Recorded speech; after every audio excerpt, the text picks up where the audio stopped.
हमारा एक वफ्द, उस पे हमारे सेक्रेटरी जनरल सलमान अकरम राजा साहब, उस पे लतीफ़ खोसा साहब भी हैं,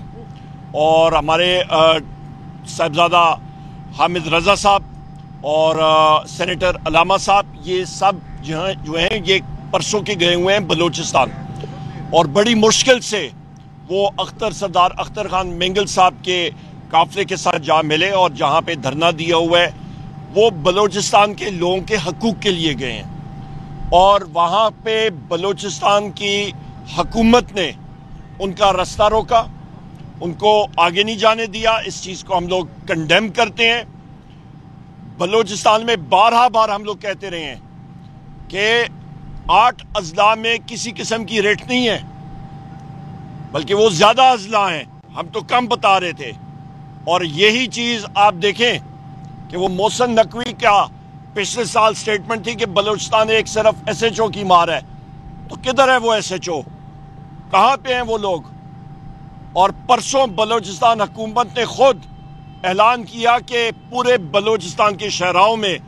मगरिब के बाद किसी किस्म की ट्रैफिक नहीं चलेगी। खुद इस चीज़ का इतराफ़ कर रहे हैं कि बलूचिस्तान में कोई लॉ एंड ऑर्डर नहीं है। मुल्क में खुदारा होश के नाखून ले, और एक शख्स पाकिस्तान को इकट्ठा कर सकता है, उसका नाम है वज़ीर आज़म इमरान। हम यहाँ जो कि अदालत के हुक्म पर यहाँ पर अपने लीडर इमरान खान से मिलने आए थे, और ये दूसरी दफ़ा है कि हमें उसकी इजाज़त नहीं दी गई। इससे ज़ाहिर क्या होता है कि अदालती फ़ैसले कोई मानी नहीं रखते। अदालती फ़ैसलों पे अमल दरामद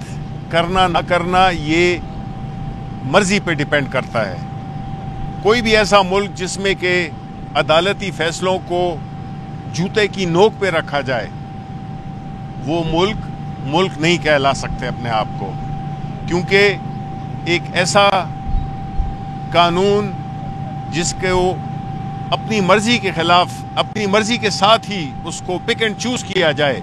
तो इसका मतलब है कि वो अदालतें अपना वक़ार भी खो चुकी हैं, और वो अपनी जो एक रिट है वो भी छोड़ चुकी हैं, अपनी ख़त्म कर चुकी हैं। अब जिस तरह कहा लीडर ऑफ द अपोजिशन ने कि वो अदालतें या वो जजेस जो कि कानून के मुताबिक अपने फ़ैसले देते हैं, अगर उस पे अमल दरामद कोई एक शख्स, कोई एक इदारा, कोई चंद अफसरान उस पे अमल दरामद नहीं करते, तो उसकी फिर वो सज़ा का भी तयन करें और फौरी करें। क्योंकि अगर इस तरह से अदालती फ़ैसलों की अहमियत कोई नहीं देगा, तो फिर आप मुझे बताएं कि पाकिस्तान के जो अवाम हैं उसमें कई लोग हैं, हर तरह के लोग हैं, वो जब देखेंगे कि अदालत का तो कोई मकाम ही नहीं है, अदालत की कोई हैसियत ही नहीं है, तो फिर वो क्यों कर कानून की पासदारी करेंगे? तो ये एक बहुत ही एक ख़तरनाक सिलसिला चल निकला है, जिसमें कि ऐसी वो बनाई जा रही हैं, मिसालें बनाई जा रही हैं, जिसमें कि पाकिस्तान के अवाम इस वक्त इंतहाई कन्फ्यूजन का शिकार हैं कि अगर अदालतें जो कि बनाई गई हैं इसके लिए, और मेरा ख्याल में कि जो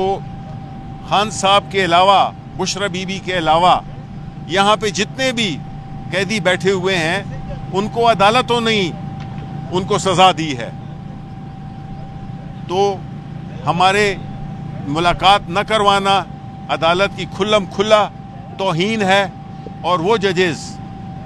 उनको चाहिए कि वाकई या तो अपने फ़ैसलों पे अमल दरामद कराएं, या उन अफसरान को बुलाएं जिन्होंने उनके फ़ैसले की अमलदारी में रुकावट डाली और उस पर अमल दरामद नहीं करने दिया।